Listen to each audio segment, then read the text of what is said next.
বহু মস্তানকে রিপেয়ার করে সাইজ করে বড় হয়েছে অজিত চৌধুরী। বহু মস্তান দেখেছে এই বহরমপুর শহরে, এই মুর্শিদাবাদ জেলায়। আমরা এমনি এমনি অজিত চৌধুরী হইনি, বহু মস্তানকে রিপেয়ার করে বড় হয়েছি। আবার রিপেয়ার করা শুরু হবে নির্বাচনের পর। এই বহরমপুর শহরকে সন্ত্রাস মুক্ত করতে হবে, ভয় মুক্ত করতে হবে, মস্তান মুক্ত করতে হবে। এই দেখুন মন্দিরের সামনে শপথ দিলাম, মিলিয়ে হবে। এটা মিউনিসিপালিটি ভোট নয়, পুলিশ আর মস্তান একসঙ্গে এলো আর মিলনীকে তাড়া করলো। এটা মিউনিসিপালিটির ভোট নয়। মুখে দেখেছেন আমার মুখে কিরকম কেন্দ্রীয় বাণী করে বেড়াচ্ছে, দেখতে পাচ্ছেন? কেন্দ্রীয় বাণী চালিয়ে ধরে বেড়াচ্ছে কিনা, এখানে পুলিশ দৌড়াদৌড়ি করছে কিনা? মুখ দিয়েছি তাই ধরছে পুলিশ।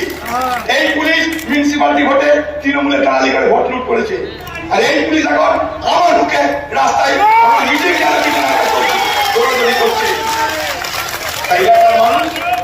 এলাকার মানুষ মনে রাখবেন, বহরমপুরের মানুষের আজকে সব থেকে বড় দুর্বলতা কি জানেন? আমরা ভয় পেয়ে যাচ্ছি, আমরা ভীতু হয়ে যাচ্ছি, আমরা দুর্বল ভাবছি নিজেদেরকে। সেই সুযোগে অপরাধীরা, কাপুরুষরা, ক্রিমিনালরা, চোররা দাপিয়ে বেড়াচ্ছে বাজার। শহরের মা বোনদের ভয় দেখাচ্ছে দরজা খুলে। হ্যাঁ, ভয় দেখাচ্ছে। লক্ষ্মীর ভান্ডার কেড়ে নিব, পরে দেখে নিব। কি কাকে দেখবে রে? কে কাকে কি দেখবে? এই দেখা দেখি দিন শেষ করতে হবে মুর্শিদাবাদে, দেখা দেখি দিন বহরমপুরে সমাপ্ত করতে হবে। আগামী দিনে এই লড়াই করতে হবে।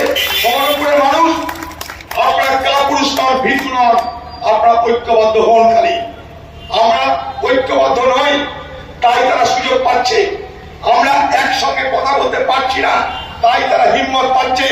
মনে রাখবেন, আমি অজিত চৌধুরী বহরমপুরে সে আওয়াজ হতে চাই, সে ভয়েস হতে চাই, সেই শহর হতে চাই। শুধু আপনারা থাকুন, এই শহরকে আবার যেখানে ছিল সেইখানে নিয়ে আসবো।